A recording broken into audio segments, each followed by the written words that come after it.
बहुत स्वागत है। आप देख रहे हैं आपका प्रोग्राम कहानी कुर्सी की। सारे मेहमान हमारे साथ बने हुए हैं। बहुत सारी खबरों की चर्चा आज आपके साथ करेंगे। अभी एक हेडलाइन बनी थी, वो हमने आपको सुनाई। योगी आदित्यनाथ कह रहे हैं कि भाई जिसको आज लोग ज्ञानवापी मस्जिद कहते हैं वो तो साक्षात विश्वनाथ जी हैं। विश्वनाथ जी का असल मंदिर तो वही है। उस पर हम लोग बात कर रहे थे कि भाई अब देखिए बवाल तो होगा ही होगा। अब आज जितना मुस्लिम ब्रिगेड नेता मौलाना सब लगे हुए हैं वक्फ बिल को लेकर के कि ये मुसलमानों की मस्जिदें छीनने का बिल लाया जा रहा है, उनको योगी जी की बात सुनेंगे तो क्या क्या महसूस होगा, इसीलिए ये हम लोगों ने चर्चा की। और मैं आपको दिखाता हूं हिमाचल प्रदेश का माहौल। शिमला से आवाज उठी थी कि ये 5 मंजिल की मस्जिद कैसे बन गई। लोगों ने प्रदर्शन किए, लोगों ने पुलिस के डंडे खाए, पुलिस की वाटर कैनन की मार झेली, लेकिन डटे रहे। उसका असर यह हुआ कि खुद मुस्लिम समाज को आकर के जो मुतवल्ली हैं मस्जिद की, उनको आकर के कहना पड़ा भाईचारा हमारे लिए सबसे ऊपर है। अगर लोग परेशान हो रहे हैं तो हम खुद गैर कानूनी जो इसका पार्ट है उसको सील कर देते हैं। आप कहेंगे तो हम अपने हाथों से तोड़ देते हैं। इमेजिन कीजिए यह सब मुमकिन था क्या? ये दबाव का नतीजा था। बहुत लोग कहते हैं सरकार ने इनको शायद पुश किया हो कि अब तुम ही लोग जाकर के ऐसा कह दे तो मामला शांत हो जाएगा, लेकिन मामला शांत नहीं हो रहा है। इसके बाद बात आई मंडी की। मंडी में भी ऐसी एक मस्जिद का विवाद खड़ा हुआ, वहां भी स्थानीय लोगों ने प्रदर्शन किया। और आज की खबर यह है कि यह आग अब तीसरे शहर पहुंच गई है, बिलासपुर, जिसकी तस्वीरें आपको स्क्रीन पर अभी हम दिखाएंगे। बिलासपुर में भी लोग एक मस्जिद जिसे वो अवैध निर्माण मानते हैं उसके खिलाफ सड़क पर उतर गए हैं। वहां भी सरकार प्रशासन से मांग है कि मस्जिद को हटाया जाए।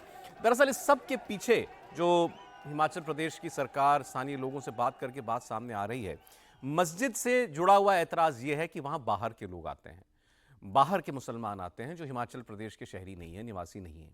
वो आते हैं तो फिर वहां पर कामकाज भी करते हैं, फिर वो वहां बाजार भी लगाते हैं। और इस सब से भी लोगों को वहां पर दिक्कत होती है। उनको लगता है कि हमारा हक बाहर के लोग ले जा रहे हैं। तो नाराजगी मस्जिद से भी है और रोजगार से भी जुड़ी हुई है। कल आए थे मुख्यमंत्री सुखविंदर सुक्खू, उन्होंने भी यही बात की थी। उन्होंने तो यह कहा था कि इसका मामला कोई धर्म से है ही नहीं, लेना देना मस्जिद से जुड़ा मामला है ही नहीं, ये लोगों के व्यवसाय व्यापार से जुड़ा हुआ मामला है। हम इसके लिए कमेटी बना करके इस पर बात करेंगे। बाहर के लोगों को कोई आइडेंटिफिकेशन जिनकी हो जाएगी, उनके पास परमिट है कि नहीं है, इसकी जांच की जाएगी। एक बात, लेकिन यह सिलसिला कहां जाकर रुकेगा? और आज शिमला में आपसी बातचीत से मामला ठहर गया। मंडी में कमिश्नर कह रहे हैं मैं कार्रवाई करूंगा क्योंकि ये अवैध है। बिलासपुर में आगे क्या होगा? बिलासपुर के आगे क्या कोई और शहर भी होगा? क्या खबरें हैं सर? देखिए, मंडी की जो मस्जिद का विवाद चल रहा था उसका बिजली पानी का कनेक्शन काट दिया गया है। कल नगर निगम ने उसको अवैध मानते हुए उसका बिजली पानी का कनेक्शन काटा है। अब बिलासपुर का विवाद चल रहा है कि बिलासपुर में जो जमीन है जो 7 बिस्पा पे बन रही है, वो 2nd फ्लोर उसका परमिशन नहीं थी, अवैध बन रहा था। तो मस्जिद कमेटी ने मान लिया है कि जो कंस्ट्रक्शन हो रहा था ये इसकी परमिशन नगर निगम से नहीं ली थी। अब नगर निगम से परमिशन लेकर हम इस पर कंस्ट्रक्शन करेंगे। और वो 36 साल पुराना मामला है। 36 साल पुराना मामला है। वो मस्जिद बनी थी 1986-80 के करीब वो मस्जिद बनी हुई है। और उसके बाद का ये विवाद शुरू हुआ। उसमें कहा जा रहा है कि 2 बिस्वा जमीन है वो अतिक्रमण में है, जबकि मस्जिद कमेटी का कहना है कि एक मुस्लिम व्यक्ति ने हमें डोनेट करी थी मस्जिद बनाने के लिए यहाँ पर, और उस पर हम कंस्ट्रक्शन करना चाहते हैं। अब नगर निगम पे मामले में सुनवाई होगी। अब ये महाराष्ट्र में भी तैयारी शुरू हो गई है। मुझे लग रहा है भिवंडी में, कल कहा गया है भिवंडी के अंदर कि भिवंडी में एक जो मस्जिद बनी है वो उसका निर्माण अवैध हुआ है। तो अब इसकी जांच करने के लिए, आप खुद बता रहे हैं 80-86 का मामला है, ये 40-40 साल के बाद मामले क्यों उठ रहे हैं? ये एक बड़ा प्रश्न है। मुझे लग रहा है कि देखिए उस समय जब मस्जिद बनी होगी तब लोगों का इतना आना जाना नहीं होगा, 2 लोग रहते होंगे, नमाज पढ़ते होंगे, बंद हो जाता होगा। अब लोग धीरे धीरे बड़े होंगे, वहां ज्यादा लोग गए होंगे, जगह ज्यादा घेर लिया होगा, ज्यादा लोग जाएंगे तो वहां जो रहते होंगे फिर वो वहां पर दुकान लगाते होंगे, रेहड़ी लगाते होंगे, मांस बटन मछली बेचने का वो व्यवसाय करते होंगे उस जगह के अंदर। तो लोगों की आवाजाही मुस्लिम समाज की वहां बढ़ी। तो मुझे लग रहा है कि वहां के जो रहवासी लोग हैं उन्हें तकलीफ भी होगी। और जब ये पता पड़ा कि इसका अवैध अतिक्रमण होते जा रहा है, 1 मंजिल से 2 मंजिल, 2 से 4, अब दिखने लगा कि इसका विस्तार हो रहा है, तो समुदाय ने से शिकायत दर्ज की होगी नगर निगम में। नगर निगम ने जब इस पर कार्रवाई नहीं की। मैं आपको मंडी के जो म्युनिसिपल कमिश्नर है उनकी बात सुनवाता हूं। उनकी बात वो जो बताएंगे आपको मंडी में विवाद क्यों हुआ और प्रॉब्लम कहां से आई, उसमें आपको दिखाई देगा उसकी एक जड़ कहां पर है। वो ये बता रहे हैं कि हमारे यहाँ पर जो मस्जिद बनी हुई है ये एक अहले इस्लाम नाम की संस्था ने बनाई। अब इस अहले इस्लाम के पास ये जमीन कहां से आई?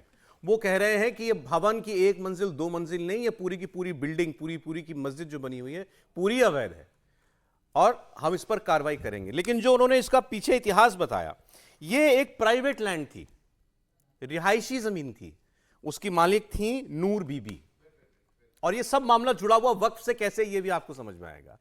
वो कह रहे हैं नूर बीबी ने अहले इस्लाम को ये जमीन दान कर दी, गिफ्ट कर दी, वक्फ कर दी।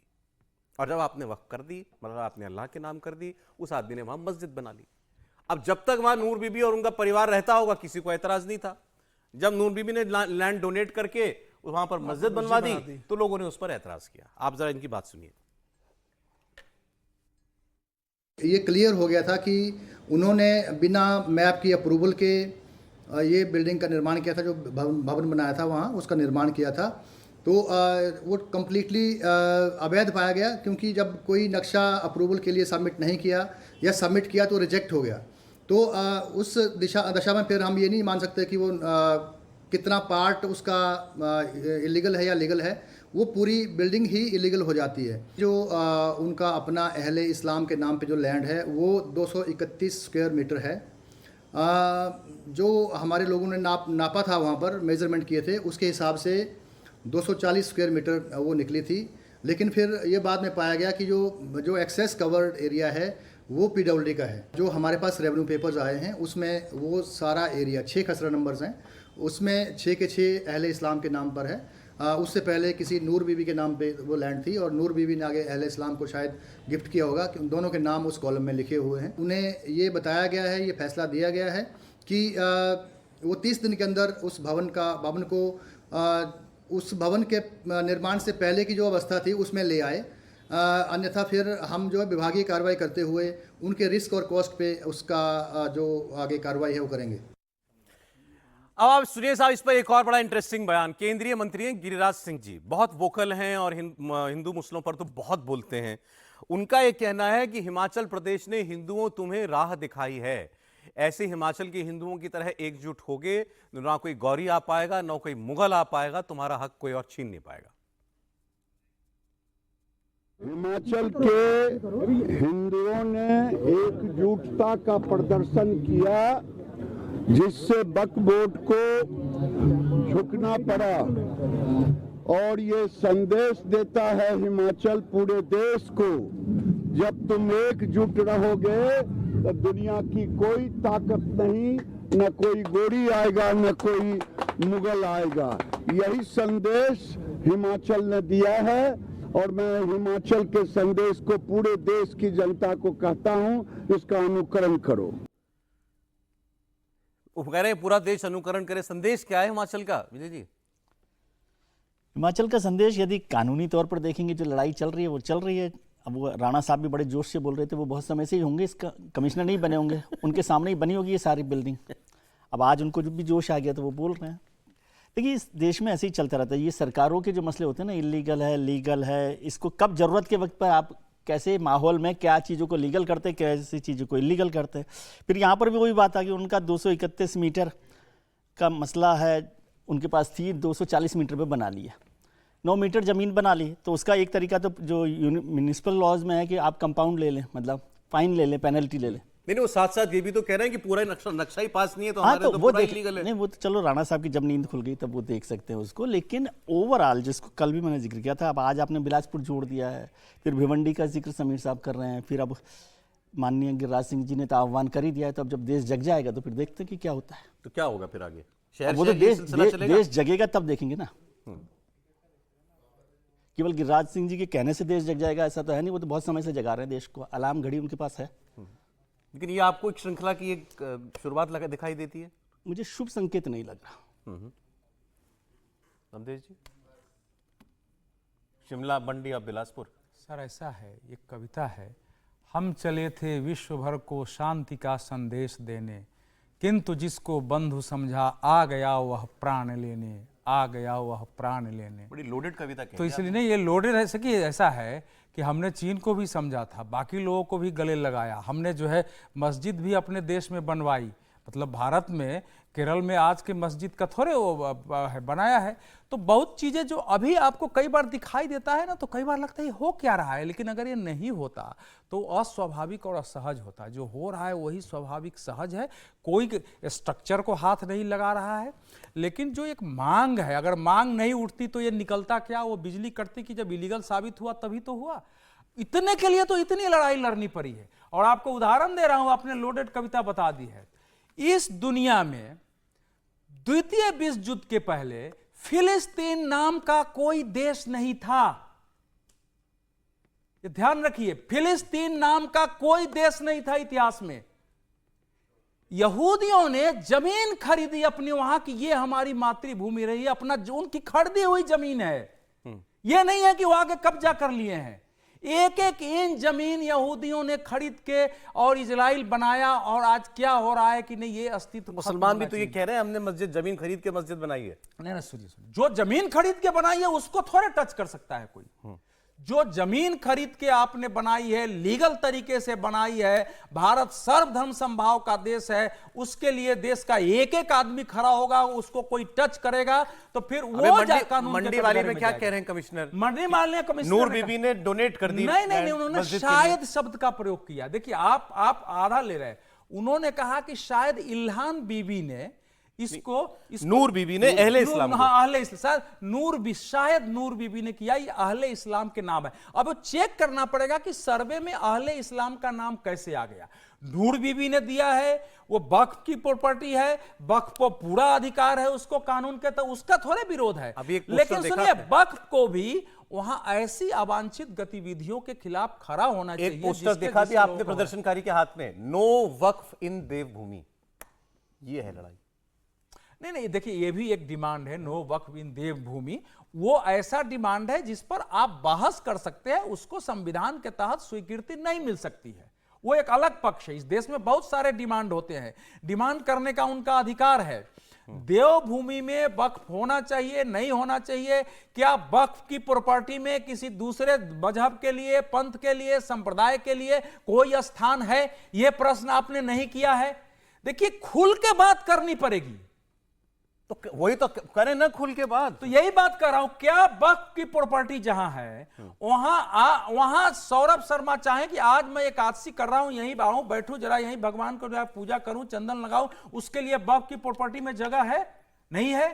तो वक्फ को भी तो यह दिखाना पड़ेगा दूसरी ओर से कि भैया नहीं, हमारे दिल में भी इतनी जगह है, हम भी आपको अपने यहां जगह दे रहे हैं। ये दोनों ओर से होगा, रेसिप्रोसिटी दिखानी पड़ेगी। और साथ ही साथ मैं आपको ना सर अभी बयान सुना देता हूं अरशद बदनी का। लाइन सुनिए, मैं अगर किसी इस्लाम की भूमि में अपने धर्म को मानता हूं तो हमको उनके भी डिसिप्लिन का ध्यान रखना पड़ेगा, उनकी भावनाओं का।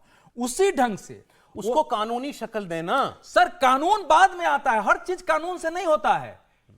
हमारा आपका व्यवहार कानून से नहीं तय होता है। हमारी बच्ची की शादी किस तरीके से हो, कानून, हम आपके साथ गांव में क्या व्यवहार करें, लेकिन कानून भी है ना, वो कानून भी है, उसका कानून है। असली संकट ही वही है। आपने एक जो शब्द कहा ना, कानून, कानून शक्ल देखकर, व्यक्ति देखकर, समाज देखकर तय हो रहा है। अब एक बड़ा उदाहरण शाहबानों के तौर पर आता है, जहां कानून अपना काम करता, कोई दिक्कत नहीं थी। इस देश में कानून की ही तो लड़ाई है।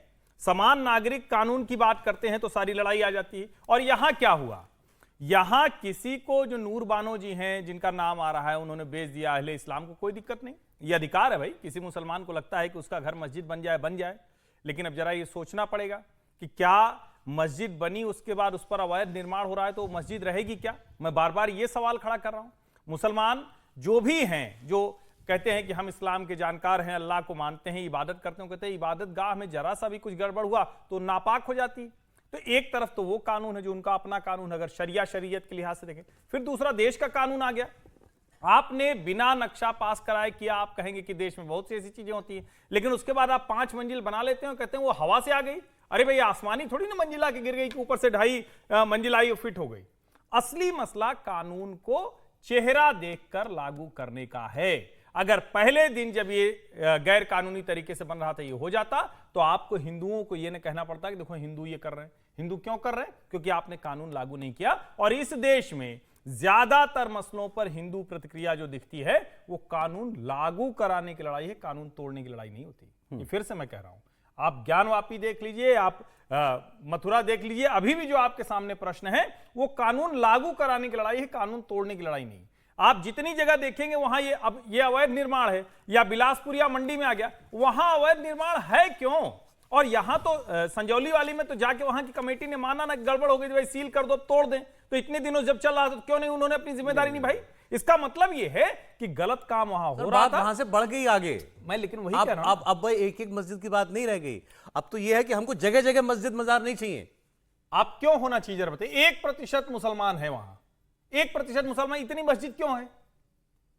मैं बार बार कहता हूं, ब्रिटिश आए, उनको अच्छा लगता था चर्च बनवा के चले जाए, खाली खाली चर्च पड़ी। हाँ। लेकिन जहां इबादतगाह होती क्यों है, अब पूजा स्थल होता क्यों है?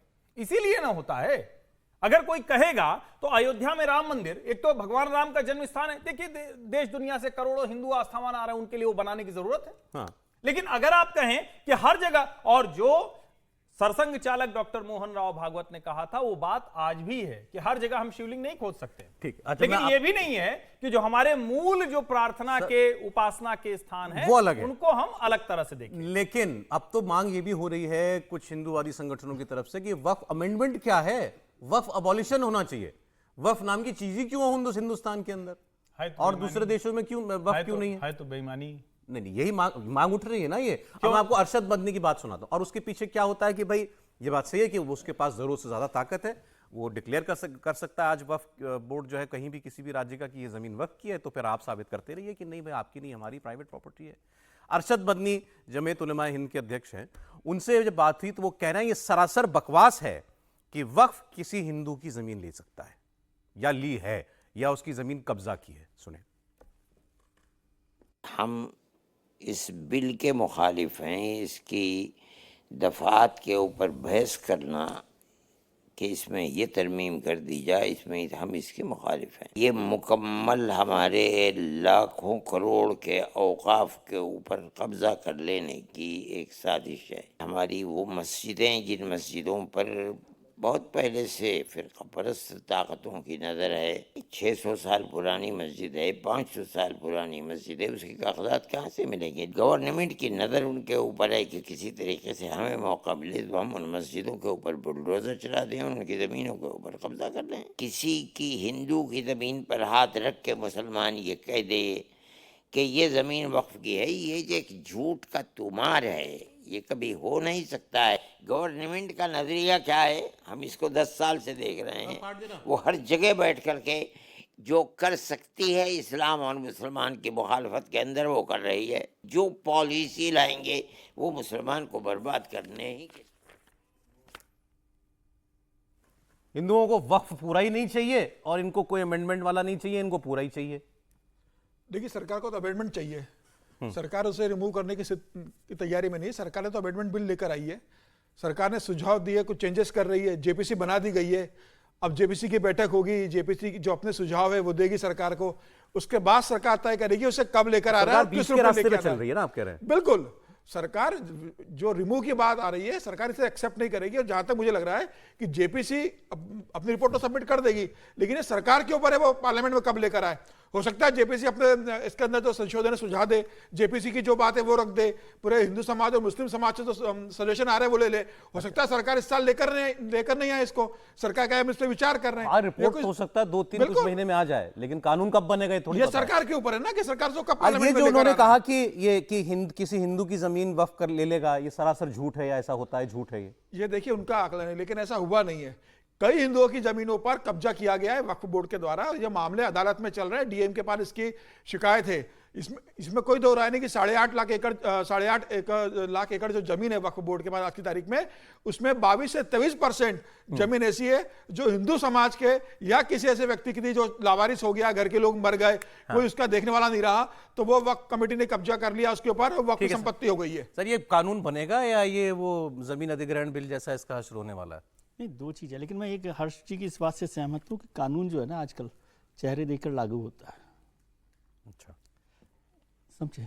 अब बात करते हैं कि ये देखिए जेपीसी के सिस्टम को आप समझिए, जेपीसी पे डिबेट होगी, जो सरकार ने एक उनको वो दिया है, अभी बैठक होने वाली है, उसका ये जो विंटर सेशन है उसके लिए उसको टाइम दिया कि विंटर सेशन के फर्स्ट वीक में वो रिपोर्ट दे दे। जी, खुद जेपीसी भी समय मांग सकती है कि भाई हमारे पास अभी काम पूरा नहीं हुआ है, हम इस पर काम कर रहे हैं, वो हो सकता है। लेकिन जेपीसी की रिपोर्ट या रिकमेंडेशन भी मैंडेटरी नहीं है गवर्नमेंट के लिए, ठीक है, इसको समझना चाहिए। तो ये बहस की कोई मतलब नहीं है। जेपीसी एक रास्ता है कि भाई उससे हम कुछ निकाल सकते हैं कि नहीं निकाल सकते हैं, लेकिन जेपीसी की बातों को सरकार माने ये भी जरूरी नहीं है। सरकार जो बिल लाएगी वो जेपीसी से कितना मिलता है, नहीं मिलता है, क्या वो लाती है कि नहीं लाती है, ये सब बातें। और ये जो जितना दबाव बन रहा है ना, चाहे वो मुस्लिम पक्ष से चाहे हिंदू पक्ष से, वो उस बिल को रोकने के लिए ही बन रहा है। हाँ।